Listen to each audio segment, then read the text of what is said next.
name is Enrico Piras, Enrico Maria Piras actually, and I work at Bruno Kessler Foundation, which is quite a large research institute based in Trento. We are a private foundation of about 500 people there, and I work in the ICT center. I'm a sociologist. I've studied political sciences, then sociology, and now I'm working in an electronic health department there. Well, we study pretty much what you do. I mean, building these large, huge platforms that will connect everything from, the sensors, web-based, wearable devices, and personal information gathered from all different sources, and fit them into systems that will eventually benefit doctors, nurses, and all the professions. I will try to focus on. I will try to start from the idea of artificial intelligence. Why artificial intelligence is an issue, a relevant issue today. Why is it relevant in healthcare, and how this is affecting the relationship between professionals. And I will not be talking about patients, even if patient is my main focus here. I don't know what the other speakers told you about, and so I'll just say something quite naive to start. Artificial intelligence, it's interesting because it's one of the fascinating themes of something that calls into question who we are as a human species. So we are different from the rest of the others not because we are intelligent, but because we are more intelligent than other species, and we are sort of scared about other forms of intelligence. If you go back to science fiction, you are scared about machines taking control of the world, or other species, aliens coming from outer space. And I think, are you familiar with the science fiction? Do you read science fiction? Golden Age science fiction. You know what happened in science fiction? You started discussing about planets conquering other planets and forming this, and then all this disappeared. I mean, no one seemed to care about this anymore. The golden age of science fiction, the ABC of science fiction, ABC was Asimov, Bradbury, Clarke, and Dick, the D. We were not interested anymore after the 50s, the 60s. We moved to other forms of science fiction. We started to discuss about the inner space, which is more interesting in my perspective. Ballard, or in the 80s and 90s, we started discussing about the networks, cyberpunk, and so the fusion of human and other humans in the cyberspace, which is pretty much the reality we're living in. But I think it's fantastic that we're going back to the golden age of science fiction, because it's a great time to be alive. You know the guy, you know who he is, Elon Musk, okay? And I think you can, if you're familiar with the layout, that's the layout of The Guardian, one of the most news outlet in the world, most famous news outlet in the world.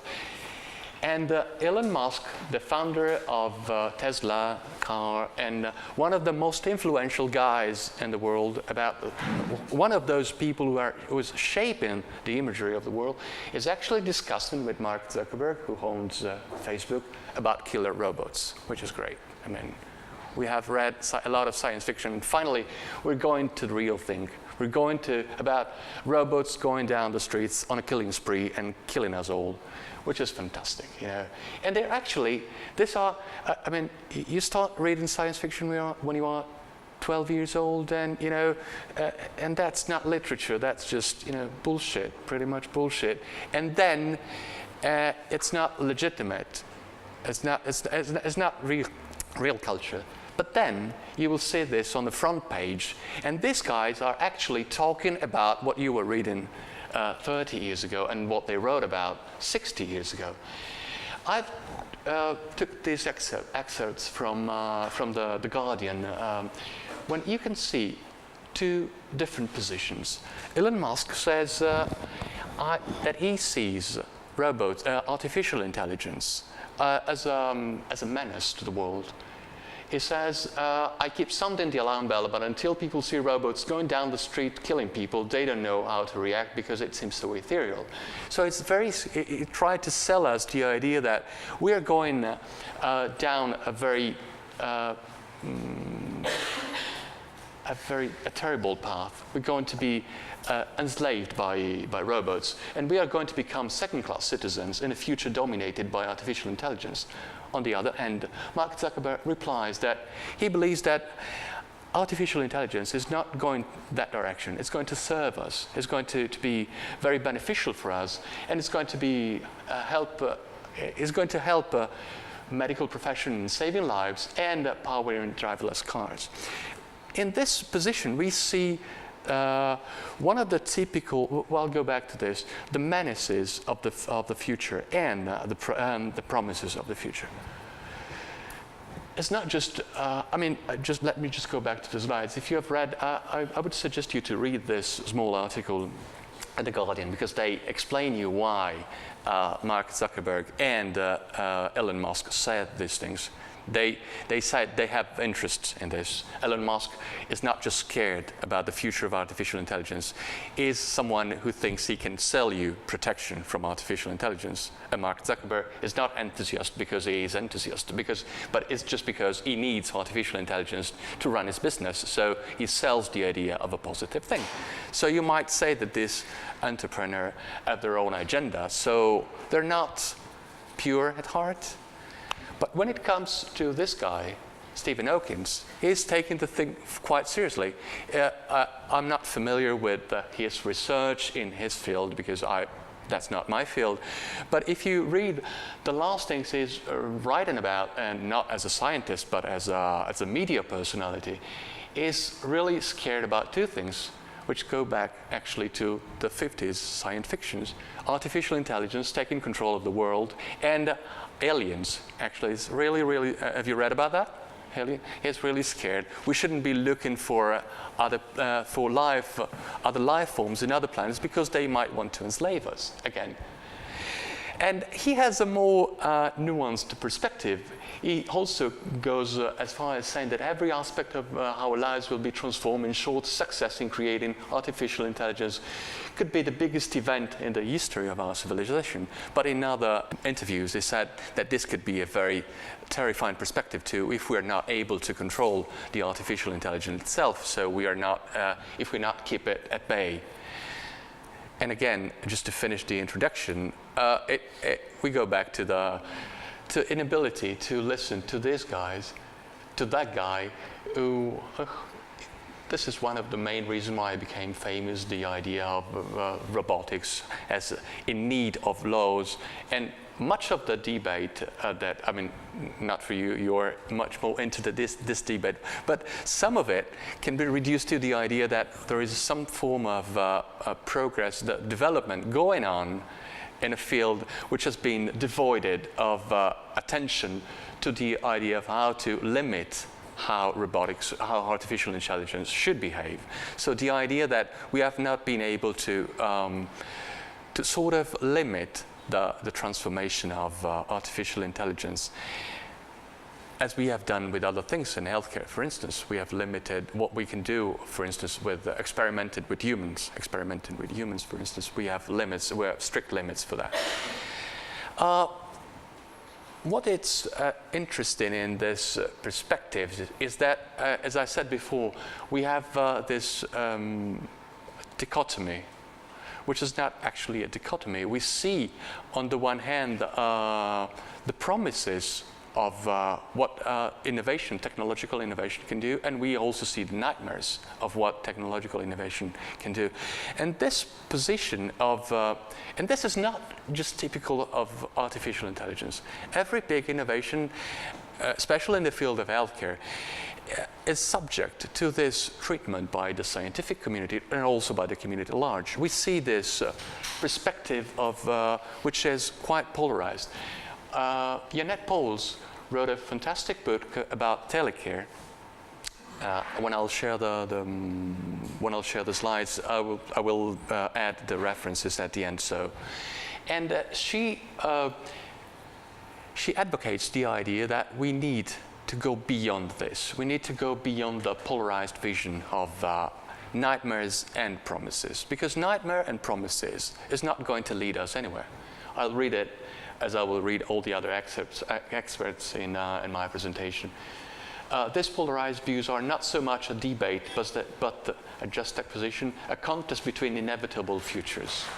Opponents accuse each other of either standing in the way of a desirable future or of helping a horrific one emerge. The optimist accused the pessimist of irrational resistance to obvious improvements and a shocking neglect of the best interest of patients. The pessimist accused the optimist of trying to push technology that is not evidence-based down their throats, and indeed a shocking neglect of what is best for the patient.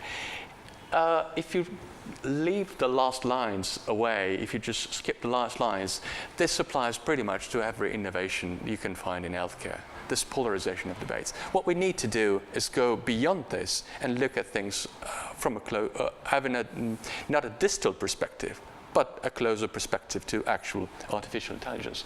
If you work, as I do, with computer scientists, you will find out that artificial intelligence is not that scary. Now it's, I know it's sexy, but it used to be sexy 5 years ago, 10 years ago.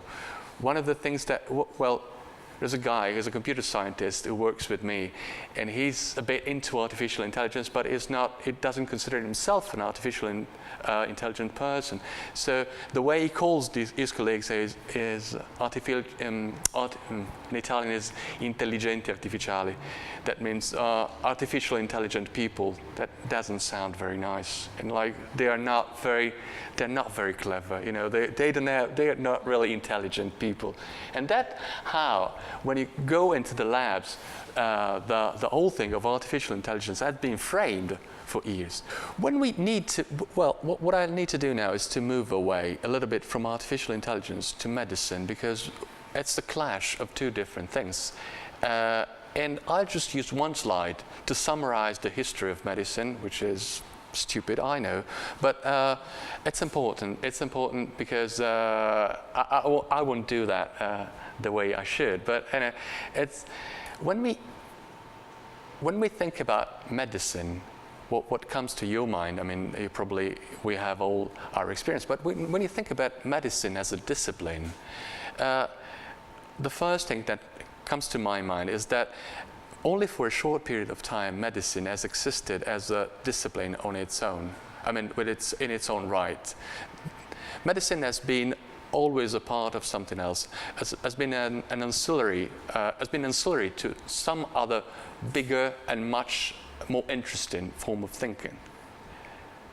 Medicine, we think about Hippocrates 4,000 years ago, but when it comes to medicine, that medicine, it was just a part of philosophy. We had to have a broader understanding of what the human being was, and so medicine was just a small part of that. And then it became some part of religion. We need to understand, we need to put the human being and the human body in the context of a much broader picture, which was provided by religion. And then it became also part of subject to other disciplines like astronomy. Some of the greatest scientists, Galileo Galilei was an astronomer. The most powerful people who had doctors, those doctors were astronomers also, and they derived the knowledge of the body from also how the star moved in the sky. Medicine was able to disentangle itself from other forms of knowledge only in the last centuries, and became a science in its own right. You would have, if you were to leave a few centuries ago, you would have had a more, your doctor would have been a wiser person, a person of great knowledge. He probably wouldn't be able to cure you very well, but he probably was like a philosopher, and you would have a nice chat with him. Now doctors have become something else, but in the latest century, in the last century, what happened to medicine is that probably it's becoming ancillary to other forms of knowledge, or that's what scares doctors. It's become an ancillary to chemistry, physics, statistics, and maybe information technology.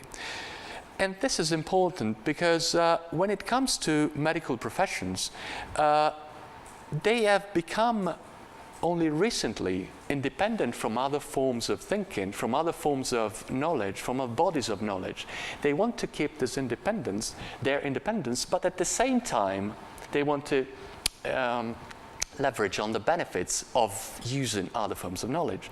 So they have a very, how do you want to say? They need to, what happened in the last century was that they needed to create their own profession, a new profession, but to keep at bay, the invasive, no, invasive is not the right word, but to keep other stronger body of knowledge, so to prevent them to hijack their profession. Okay, you want to be a doctor, you don't want to be a sort of applied chemistry, someone who applies chemistry or physics or statistics to the body. You want to be a doctor. And what's going on in the last decades with IT, information technology, is that as on the side of chemistry, physics, and statistics, also information technologists are becoming, and people who are into artificial intelligence, are becoming quite, a problematic neighborhood for the medical doctors. Okay, let's move to information technology and medicine then. Before we arrive to artificial intelligence, we have to take a small, just a little history. And in the beginning, it was data collection. The need of artificial intelligence is based on the idea that we need to crunch a lot of data. If you think about yourself in terms of your relationship with the healthcare sector, you would probably realize that in your life you have produced much more data which has been recorded and stored somewhere than all your ancestors, probably. You keep producing data from the moment, well, you're generated. When your mother was discover her pregnancy, you start creating data, which didn't exist much longer before. And you need, so the idea that we are creating a lot of databases, a lot of data and information about a single patient creates the need to crunch this data. No, not to crunch. At the beginning, just to store it. I mean, you wouldn't produce so much data before, now we have it. So we need to have something that goes beyond the simple repository. We need something that keeps this information and makes it available. Are you familiar with that yellow thing over there? A punch card. Have you ever seen one of those? Those were one of the first way to produce some mechanical storage of data. Oh, here's where Maria comes into play. Yep.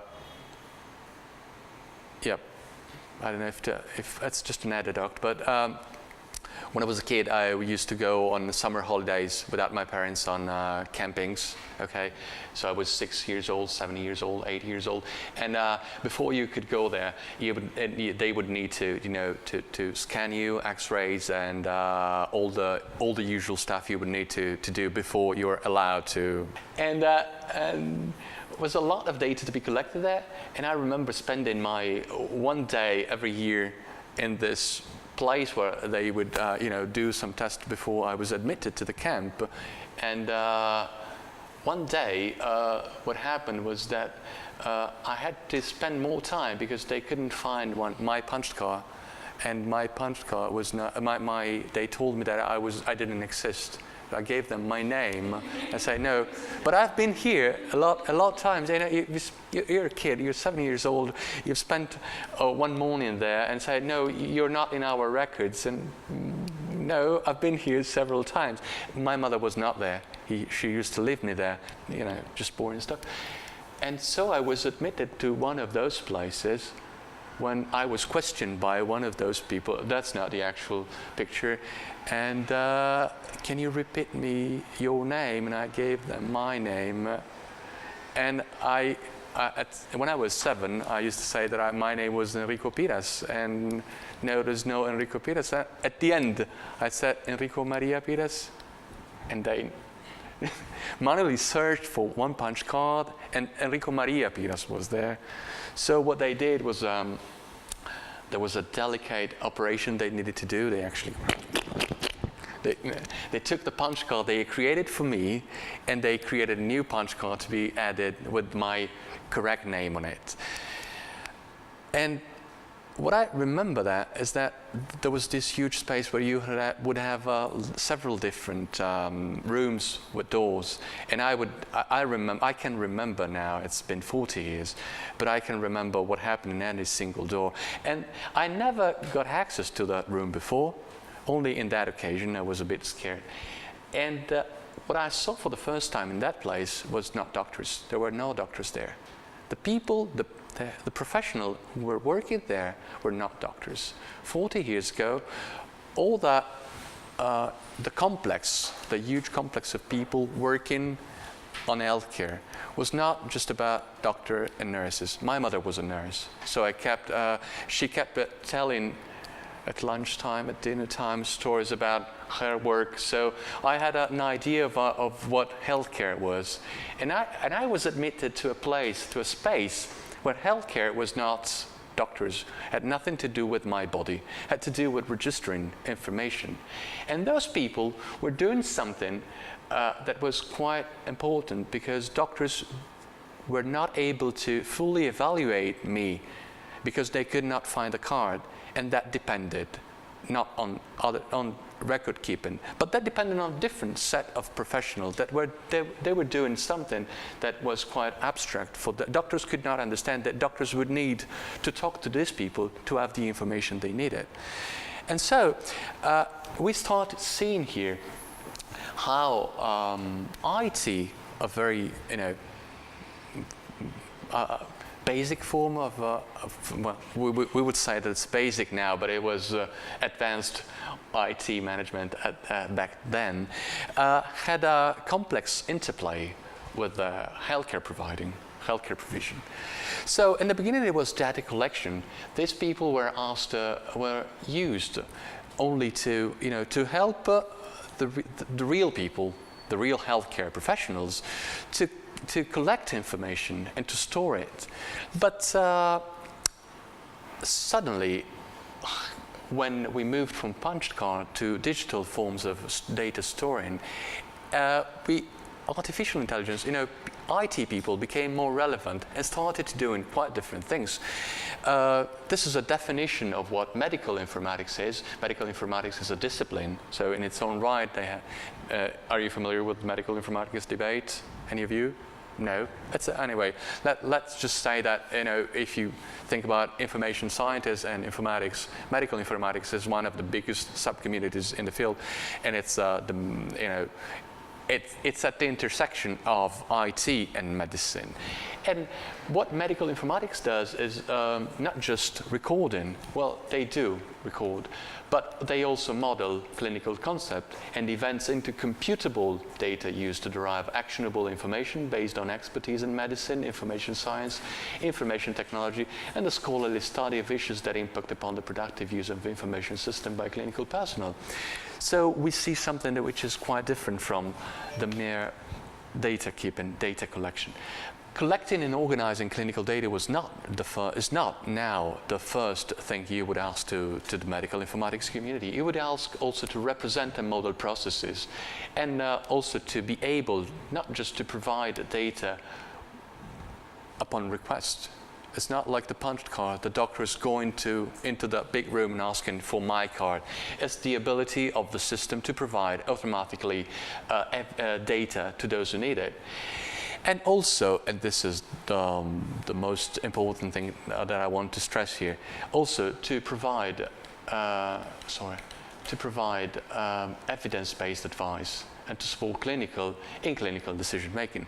So not just storing, but also helping actually clinical people to make their own decision.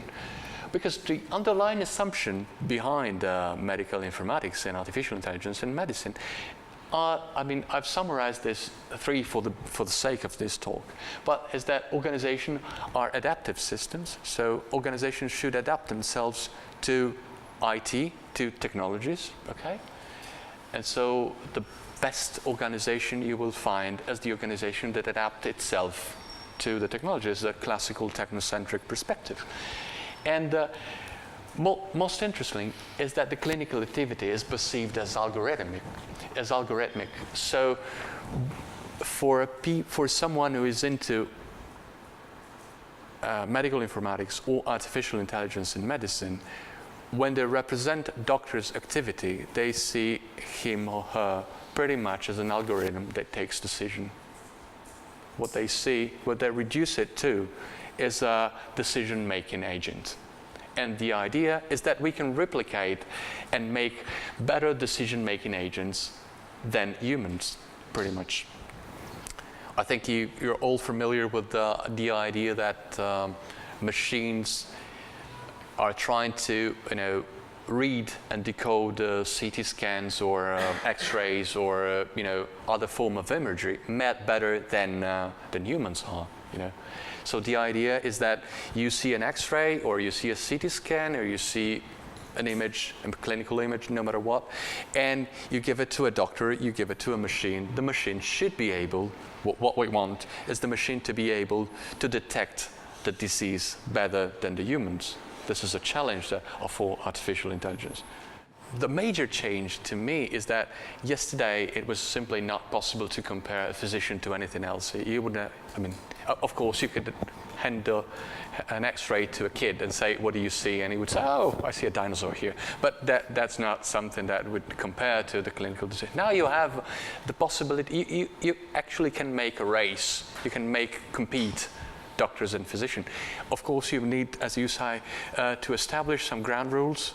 And that depends on how you establish the ground rules about this competition. But you have another subject into play here. And the subject into play is exactly what I want to discuss here in some of the next slides. And it's interesting because now you can actually say that doctors or a physician are not the only one entitled to. You would have another actor who is legitimized to provide a different interpretation. So that opens up the floor. This changes the situation, not in terms of who is best between human and machine, but the fact that it's not just humans that are there. You could also have a machine, so you would have a different configuration and a different, you would have alternatives. Let me go back to what I was discussing. I decided to open the floor. Let me go back to what I want to discuss. Is the third thing that I want to stress here is that the whole thing about artificial intelligence in medicine derives basically on the emphasis on protocols and guidelines. Are you familiar with protocols and guidelines in medicine? That's why I asked, are you in healthcare? So I will use some few slides to say why protocols and especially guidelines are so important for the development of IT and in medicine. And the reason, this is a definition of what a guideline is: a systematically developed statement to assist practitioner and patient decision about appropriate healthcare for specific clinical circumstances.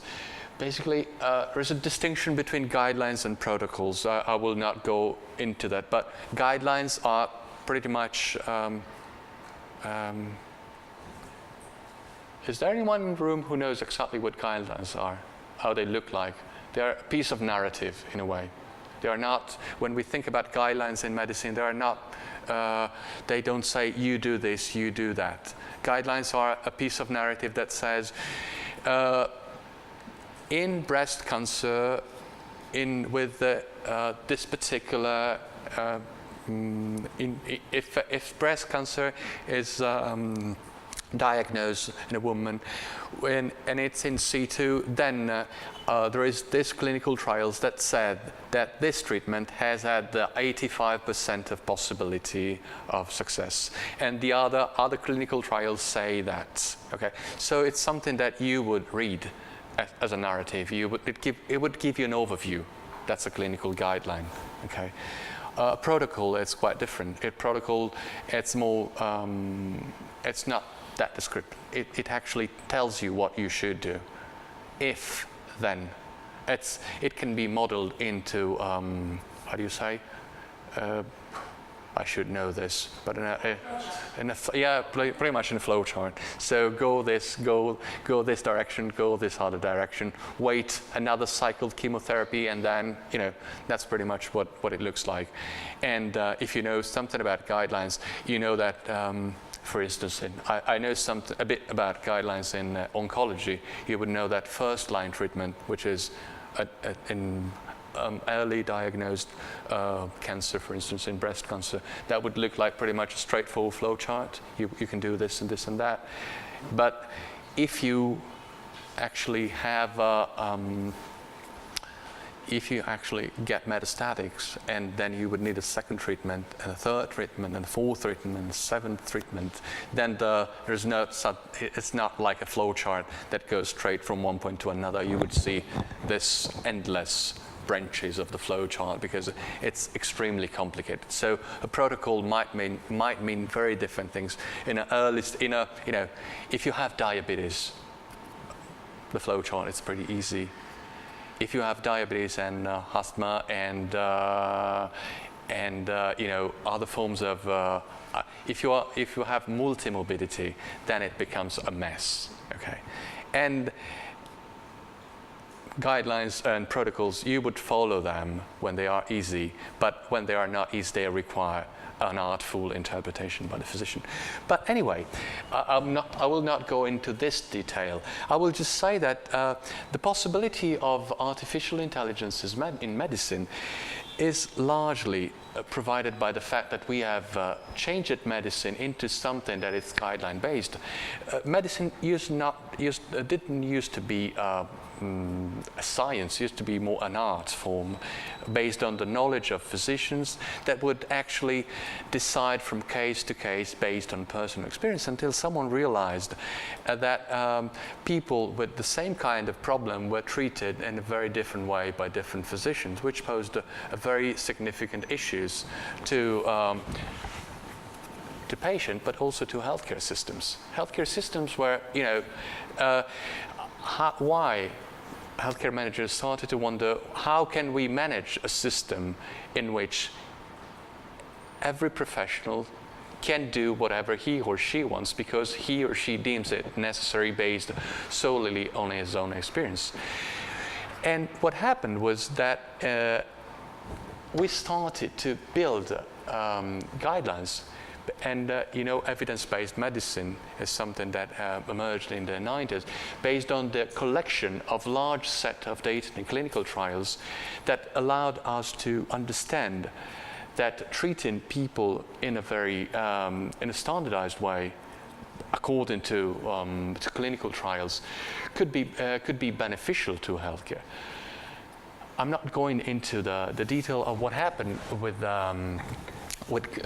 evidence-based and clinical trials, but let's say that from one moment, what happened was that we had a medicine mostly based on what you studied in the medical school and what you learned from your experience, to what is medicine now, which is an evidence-based practice in which you, as a medical, and not just medical, just an healthcare professional, you're required to follow the best evidence available, which is something that has been collected by someone else, not you, not by personal experience, but someone else who does clinical trial on large numbers of people, which has been summarized by I don't know if I need to go into the detail of how evidence-based works, but the idea is that if you have different forms of evidence, some of them are stronger, some of them are weaker, and the stronger form of evidence are built on large clinical trials,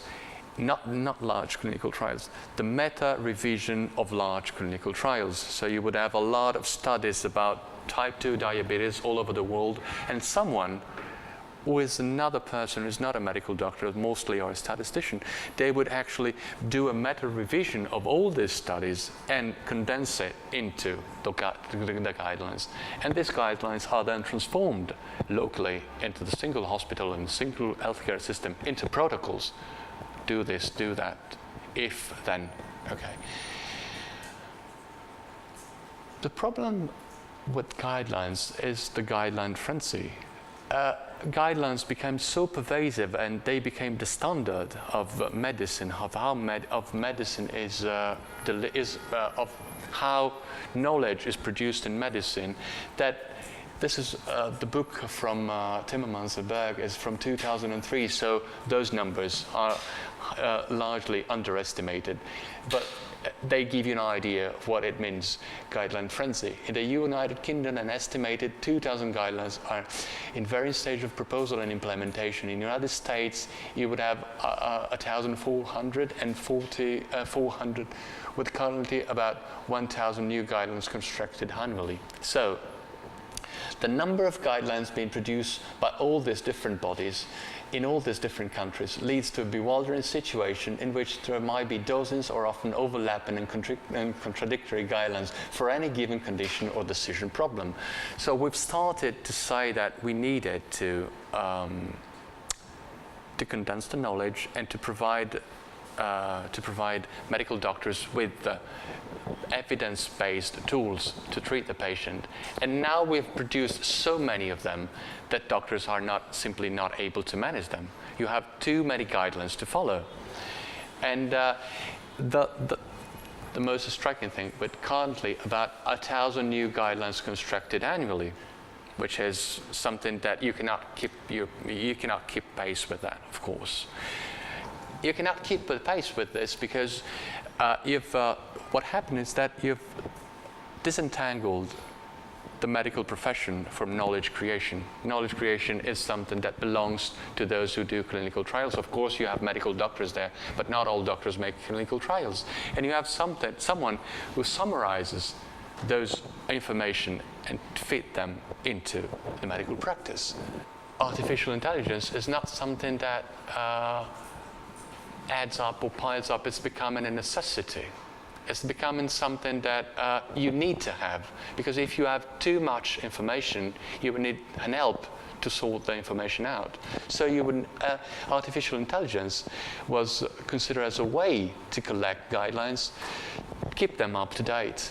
And of course, the idea is that you would save time from the healthcare profession. So you would send the physician to the surgery to do actual consultation with the patient, and not distracting him with reading actual papers to see what's up to date, to keep himself or herself up to date. Someone else is doing it for him or her, and they're feeding it into an electronic system that the doctor will consult. So that's the idea behind the use of artificial intelligence in medicine. And also the possibility of transforming non-experts into experts. This is one of the dreams. You would have, let me go back to the field that I know better, which is oncology. You would have a local hospital. Let me go. I live in Trento, which is a valley. You would have a hospital scattered around the valley, and you would have someone who is an oncologist, but who has studied, let's say, breast cancer. What happens if this doctor needs to deal with someone with bowel cancer? Well, if you have an artificial intelligence support, you would be able to treat him or her, the patient, with appropriate care, because someone will guide you. You are not expert in that field, but with the support of artificial intelligence, you would be able to sort of become more expert. That's the dream of artificial intelligence. But also, as Mark Berg and Timmermans say, making the idea is that artificial intelligence and the information system will eventually make medical work more accountable, which is pretty much the reason why. I set this down there, but this is the main driving force. There is a driving force of guideline production and artificial intelligence in medicine, which is healthcare professionals wanting them.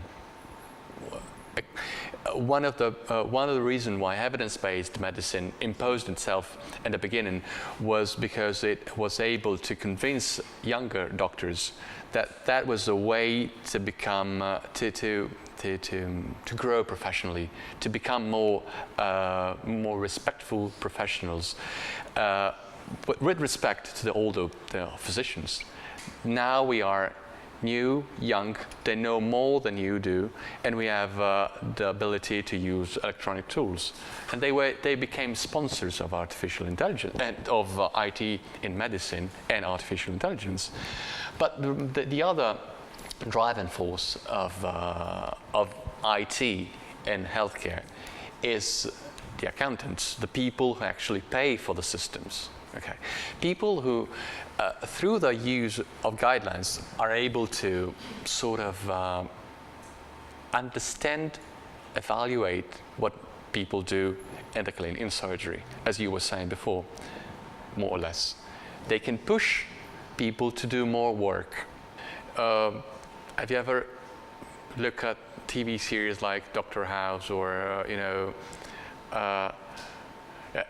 you have in all the series that all hospital movies that talk about there's a trope that the good doctors that when they are based in the United States, there is a good doctor that wants to perform some examination, and there is someone from the accountant department that says, no, you're not supposed to do it because this patient doesn't have an insurance, but also because it's not necessary. And this is the last bit that it's interesting to me. 40 years ago, you wouldn't have had someone from the accounting department telling a doctor this is not necessary, because the doctor would say, how can you say something about what's necessary or not? I'm the doctor, you're not. You don't understand anything about my profession. Guidelines give the possibility to virtually anyone, also patient, to say what's necessary from not. As I love the title, they provide a gold standard. So they do. I mean, it's not the gold standard because it's golden, but it says what you are supposed to do. So, as you said before, what's going on is you have this condition, you have to do this, this, and that. But if the doctors say, we also need to do also this, the accountants can say, no, it's not you're not supposed to, unless you justify it, because it's not in the guidelines. So this is what I meant when I said that medical profession is not an art anymore. It cannot be considered an art. It has to be considered a science, but a science that can be held accountable with the gold standards. So the possibility of action, of legitimate action in your profession, is restricted by the possibility, by the fact that what you do should be done according to a set of guidelines provided to you by someone else. You do not do what you want to or what you deem necessary. You do what you're supposed to.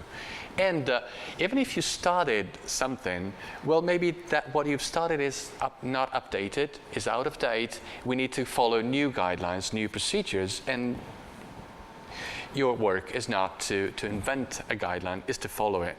So medical profession and other professions are becoming, in a way, more prone to to external form of examination, which for me as an organizational scholar, which I am, it's something that I understand quite well. It's very hard to manage an organization where you cannot control the people who work there.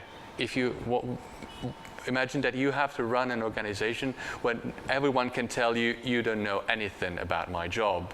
I make my own decisions, and there's nothing you can say because I'm the expert. You know nothing. So guidelines provided, and this is one of the reasons why I'm not suggesting that they are good or bad, but one of the reasons why they've been so fascinating, and they have had so much influence, and they've been so generously funded, also IT in the medical domain, is that because they offered the possibility to make, to quantify and evaluate the work of doctors and other professions. Of course, we were talking about this yesterday at night, and some people are more, you can control the work of doctors and nurses and other professionals in a very different way. Doctors still have the possibility to have larger possibility to escape the routine. They can always think about exceptions, but they are confined in a way by medical guidance. What they did was actually to do some shadowing in emergency room, and what they did was basically to look at what happened, how many the clinical cases of the people who were admitted to the emergency room every day for I don't know how many days. And then they said, okay, what if the doctors had to read the guidelines to treat those people? And it came up that if they had to follow the guidelines for each case of people admitted to the emergency room, they came up with a flagbastering number of like 2,000, 3,000 pages. They would need to know every day 3,000 pages of guidelines to treat the cases. And of course, that's not what you do when you are in the emergency room. You treat them because you know how the situation is going to unfold, so you have personal experience. You judge people very quickly. But if you had to follow guidelines, you would need to know 2,000 or 3,000 pages of guidelines, which is of course impossible. But you would need. Of course, it's possible if you have an artificial intelligence, and this is what goes back into the loop. Okay, so if you're not able, then you would need a support. That's how the rhetorics unfolds. AI, IT people have their own agenda. You're perfectly right when you say this is what should happen according to guidelines. This is what happens in real life.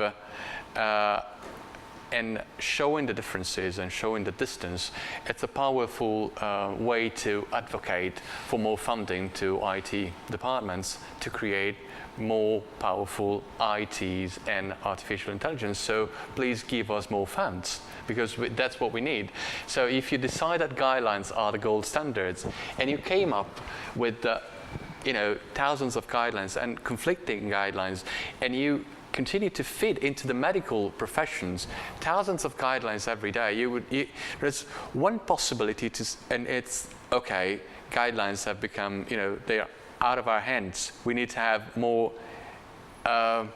we have to reduce the number of guidelines. We have to make them more suitable to and accommodate them into the clinical practice, or we just keep going in that direction with clinical guidelines and protocols, and we build an information system. So you have these two different possibilities, which are summarized on the one hand by the medical informatics community, who pushes to create more powerful artificial intelligence tools, and on the other hand by what is called the realistic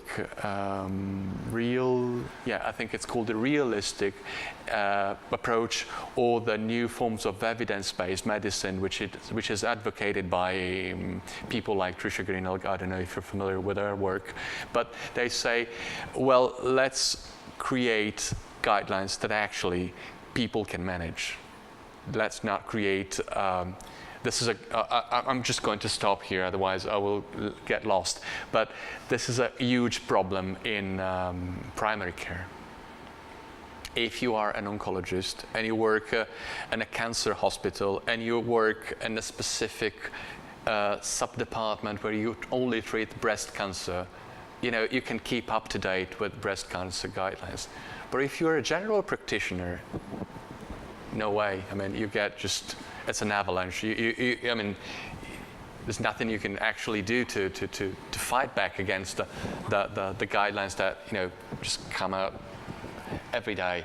So one of the points of a realistic evaluation is to say what we need is the people that make guidelines to think about the clinical practice that happens in actual surgery with real people in front of you. And so you would need to adapt the clinical guidelines to clinical practice. But that's one strand. The other one is, let's keep going with this and build more powerful artificial intelligence. It's pretty much like, let's go with public transportation, or let's make self-driving cars. You have two different options there. And of course, you're not going in either the two directions. You person them together. Of course, you will do more. You will try to do more mass transportation and self-driving cars. But we need to understand that we have these two driving forces there. And to go back to what I was talking before, and it's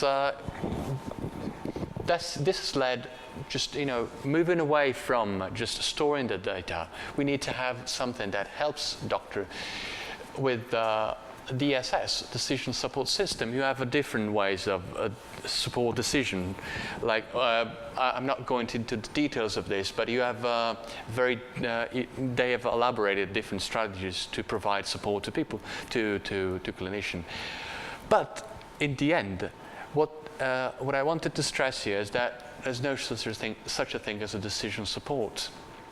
When it comes to artificial intelligence, what we closely look at what artificial intelligence does is not to support people in making decision, it's in making decision. You can discard the decision, but one of the most horrible things about the whole thing about medical informatics and artificial intelligence is the artificial intelligence is not at present able to cooperate with human beings in taking a shared decision. It's intrinsically programmed to replace it. Okay.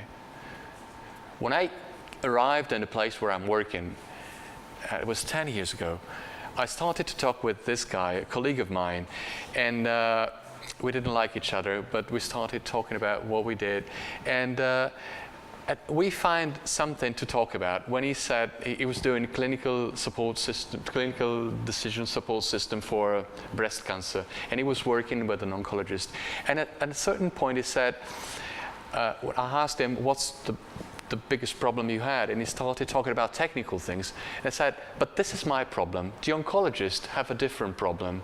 What's that? They want the system to be gentle, to be kind. What does that mean? Well, the system has to understand that I know way more than it does. And it doesn't. It's impossible to model it, he says. So, and he said, I can model something based on guidelines and based on what the doctor tells me. But once I put it in the machine just says, do this, or I suggest you to do this. It's not able to do anything different. It's not able to say, oh, you're saying this, because I would say, let's explore both. You cannot have this kind of interaction with the machine. So it's not decision support system, but it's actually replacement. To go farther, it's interesting to see what happens when IT and artificial intelligence meet professions. And I think I've already touched upon these issues, but I will use a couple of slides to make it more clear here.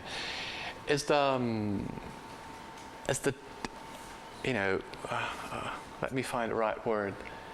It's the mixed feelings you professions have regarding guidelines, protocols, and artificial intelligence. As I said before, on the one hand, artificial intelligence and IT provide a more strength to the profession. If your profession is IT intensive, then your profession acquires a certain status, right? If once you're able to use complicated machines, that's a typical moment when your profession climbs another stair. Okay, it becomes more exclusive in a way, because it provides some form of exclusion with regard to the rest. My profession is that profession that is able to actually use those tools, and these tools are part of our professional expertise. But at the same time, standards and IT undermine the expertise of professionals, because, as I said before, decision support system and artificial intelligence are not able at present to actually cooperate, but are built and meant to replace humans in taking decisions. So you would have this, as I said, mixed feelings about that. On the one hand, you would want them because they would increase your status. On the one hand, you're a bit scared about them because they would, in the long run, you would fear that they would replace you. I'm not suggesting that they will, but they will. That's the possibility. But they also act on another level. They replace the kind of knowledge you have, and they substitute it. They would work on how you represent the knowledge. And this is a nice work by Geoffrey Boker. It's not one of those most quoted articles. In 1997, when he worked with nurses, and he said there are three well, let me just give a small background about this article. It was studying how nurses started to want a classification system for their activities. And they wanted a classification system because a classification system was, that would increase your status. Nursing work is traditionally an invisible work. As he said, what nurses do would actually disappear in the 90s, would actually disappear from the medical record because it's, body work is stuff you do with your patient. But what would stay, what would be there in the clinical record would be what the doctors would do. And they wanted to increase their status, and they wanted to have a nursing classification system. And one of the arguments, the third one, was that nursing was moving to, but the third argument was that nursing, alongside other medical profession, was moving into the new world of computers. As the representational medium changed, it was important to be able to talk about nursing in a language that computers could understand. And this is quite strong, what he says. So in order to be represented, to be there, to be legitimized, they had to express their work, their practices, their knowledge in a computer-readable form. Because we are moving, as he said, in the new world of computers. It was 1997. We're into that world now. So we need, so this is a powerful example of how not artificial intelligence. He was not talking about artificial intelligence there. He was talking about just IT, information technology. But we need to represent our knowledge in a way that the computer can understand it. And let me just go back just for a second to guidelines. Now, one of the major challenges of computer science is to create computer-readable guidelines. As I said before, clinical guidelines are a piece of narrative. It doesn't work anymore like that. We want those guidelines to be expressed in a way that a computer can understand, so the computer can process it. So it works in a very subtle way, in a way we represent the knowledge. It's not just aiding us in something, but it's shaping the way we represent what we do and what we do. And this is the reason why I just put those two boxes where were the same text. But it's not about self-driving cars. It's a totally different things when we talk about profession. I'm not familiar with the debate on self-driving cars, but I just wanted to stress. Ooh, it's late. I'll go to a close. When we're talking about self-driving cars, we're talking about the possibility of you not driving a car anymore. But you and me are just drivers. We're not professionals. I mean, we don't have a say about driving a car. If someone says, an insurance company says that it's much better for us if cars drive themselves, there's not much we can do about that. We can fight, but we're individuals there. When it comes to professions, though, professionals have the possibility to act together, and they have the legitimacy to sort of fight back or to have a say. I cannot argue with Tesla or Google if I don't know if Google does still want to have a self-driving car, or Apple does want, but there's not much I can do. But healthcare professionals are actually discussing if artificial intelligence is good or bad for the patients. Okay, so it's not about a bunch of individuals. It's about profession, and profession make their own standards. Profession make their own. They have the possibility to, as I said, to discuss au pair with the IT people. I just wanted to take a closer look, to something that it's more closely related to artificial intelligence when you actually work with that in a real clinical setting. So from the broader perspective to the shop floor level in a way.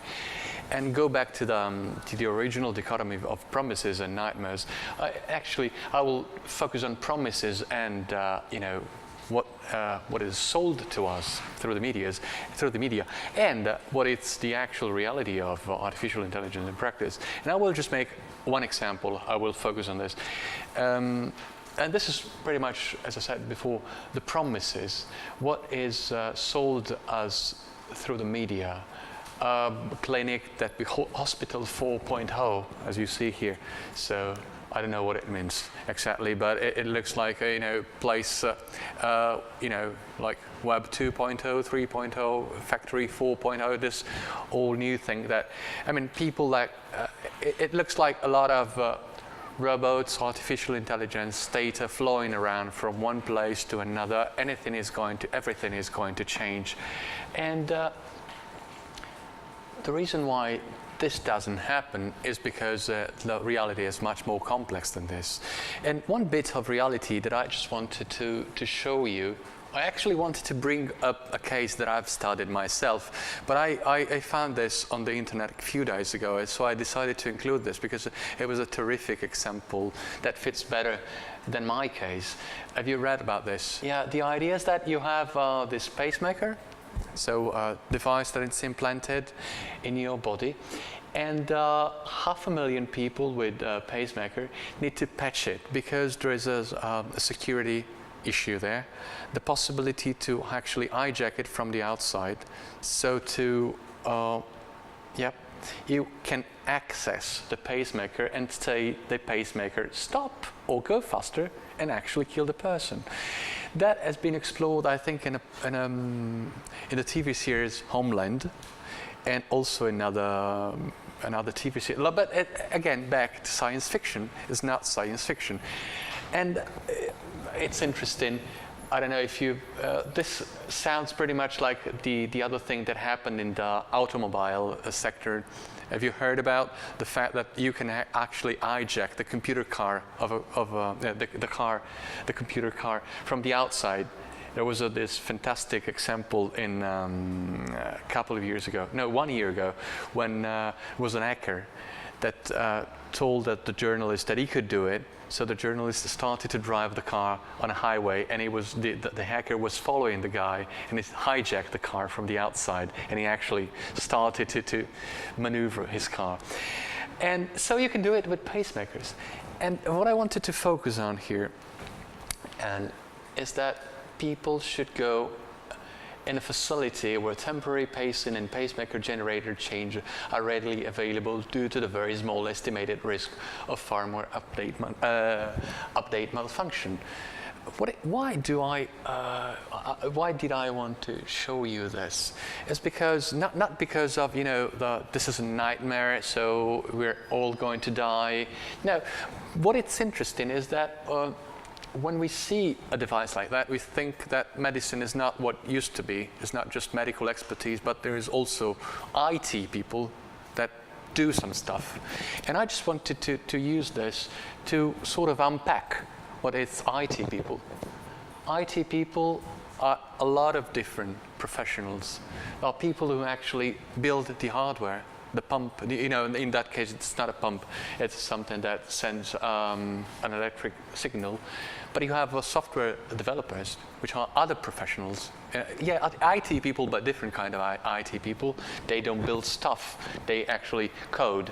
And then you have system integrators. Then you would have consultants who would actually explain how this works to doctors. And you would have vendors. And you would have competing vendors. So if you look at this in a perspective when you want to highlight who is behind the that little device, you would see many different professionals there. And if you think that every professional has their own professional expertise, their own professional values, and they have their own professional goals, you would see what I want to show you. What is changing is not something that we are replacing an old way to do something, let's say medicine, with a new way, but we are opening the floor to a large number of actors which are basically hidden behind that. Behind that are hidden a lot of people that have their own agendas, right? And this changes a lot the way we practice medicine, because how is medical profession changed by this? Well, first of all, you have to select devices. You have a competing device. How can you, as a medical doctor trained in a medical school, select from this and that? I mean, there was a famous example. In order to choose a pen, strategically, I mean, and should you evaluate the characteristics of a pen, you would spend months when you go, when they sell you a pen, because you would need to actually study how each pen is designed, and it would take ages. But imagine selecting the device. So someone else in the healthcare sector has the possibility to select the device. A medical professional wouldn't be able to do it. And then you would need to change your profession in order to implant it. There was a TV show in Italy a couple of years ago. It was a famous journalist show, Report is called, and they showed how people from the manufacturing company actually get into the operating room and they help surgeon to implant the device, some devices, and it was a scandal in Italy. But if you look closely at that, it's quite normal. I mean, the people from the companies are much better trained than the doctors themselves to perform that surgical operation. And then you would have something else. You would have something about reading and interpreting the data. And I will go to this, and I will get into this quite soon. And then you would have to manage malfunctioning. So you see that the care practices and the medical profession are affected in many different ways by the outburst of information, artificial intelligence, and technologies in the healthcare sectors. I'll leave it this. And to explain this to you, to go farther, I would use this extract from Andersen and colleagues about what happens in a clinic. This is another device, and the device in this case is not a pacemaker, but it's a ICD, implantable cardiodefibrillator. Something that you would use, you know what I'm talking about, when you are lying on the floor and the people just push, and they just give you a kickstart to your heart. You can actually make it, if you have that kind of problem on a regular basis, you would have an ICD implanted near your heart, and that would just jumpstart your heart again in case you need it. And that is, of course, is a mechanical device that gives you a shock, but it has built-in some software that analyzes what's going on and takes clinical decision. Now it's time to kickstart your heart again. And so this is something. These are just observation notes they made in the clinic. Is that the bioanalyst, and the bioanalyst is not a medical doctor, but is someone who belongs to the company who actually sells the product and sells the service of analyzing, ask the patient, how are you feeling and what kind of medication do you take? In this case, you see a medical interview performed by not a medical doctor, by someone else. And then the bioanalyst reads the screen and talks to the patient about some marks, and the bioanalyst talks with the other bioanalyst. So you have two bioanalysts in the room and the patient. And the patient start discussing with the bioanalyst her own bodily feelings about what happened then. And then a cardiologist enters the room, discuss with the bioanalyst, and then the cardiologist leaves the room to consult another cardiologist. So it's not why did these people started to do this kind of research. Actually, I just want I just want to tell you the story behind this. They started to analyze the medical records. You know what the medical record is. The medical record is supposed to be that list of information you would pass from one person to another, so that everyone has your own history, your own medical history, so they can keep themselves up to date with what's going on with you.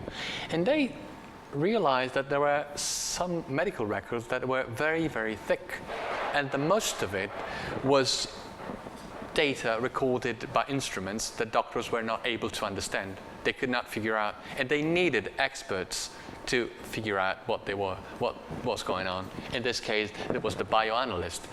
So when we have a closer look at what happens in the use of artificial intelligence and IT devices connected to it in the medical practice, what we see here is not a total change. It's rather a complexification of the healthcare scene, where you have different experts talking about things that no one really understands very well. They have to rely on someone else's expertise in order to make sense of what's going on. They start talking about things that are not strictly medical, but they refer to the readings of the machine. So we are going into a system of fragmented knowledge, where the knowledge of there is a knowledge of some medical experts, and there is a knowledge of other experts who enter the scene. But also there is a change of the role of, in this particular case, but other cases in which chronic care is at stake, where patients become diagnostic agents, and they are entitled to have an opinion, and their expertise about their disease and their symptoms is relevant to create, to integrate these fragments of knowledge that everyone possesses. So I will leave the floor just how do professions change in this way? Just a question for you, how do professions change when new actors enter the scene with a legitimate and specific knowledge about certain things? Knowledge that cannot be verified by or cannot be verified by others. They have that specific access to those specific devices, and they only them are entitled to actually read and interpret that data. What happens for the medical professions when people like this, profession like this, enter the scene of care? I think that when we talk about artificial intelligence in medicine and IT and intelligent IT artifacts in the medical domain, there is something that we can learn from people that have not studied specifically artificial intelligence, but have studied other forms of innovation and other forms of innovation in healthcare. And I don't know if you're familiar with the work of Samsa Hisalo. He wrote a fantastic book on healthcare innovation. But that's just the beginning of his book, and I've highlighted some bits of text. I will read it for you. Technological dreams are persistent. Paperless healthcare was just around the corner by 80s. And what he says basically is that there were dreams, technological dreams that we had some 40 years ago, 30 years ago. In his case, he was talking about paperless hospital that were just around the corner. And as he said, digital healthcare is persistently just around the corner. Why? Because it's not that nothing has changed over the 40 years, but we have changed our mind about what we wanted. We didn't want that. We have realized that it's not that simple to have implemented those solutions, because, for instance, when paperless hospital dream was dreamt 40 years ago. They thought about, this machine talks to another machine, which talks to another machine, and then they realized that this machine is built by one company, and the other machine is built by another company, and the third machine is built by a third company, and these companies do not really want to share data because they have their own agenda. So they restrict access to data. And maybe, as one nice scholar, and I'm glad a friend of mine, Carsten Herstelund, said, sometimes when you enter the hospital, some of your data are collected 30, 40 times because what IT people say, there is not interoperability. But it's not that there's not interoperability, it's that that company doesn't want to talk to the other company because they think if I restrict access to it's a very legitimate perspective from a business point of view. But that means that there's no such a thing as a flowing of data from one system to another. It's more complicated than that. And then you would have professionals, as I've shown you with the case before. It's not about changing the things, it's just new people entering the scene and they have their own agenda. So it's not that the dreams failed to accomplish what they wanted. It's not that we failed. It's just that we have dreamt something, considering a very naive perspective, which doesn't take into account the complexity of what's there. And probably we need to have a better understanding of what's going on there before starting dreaming.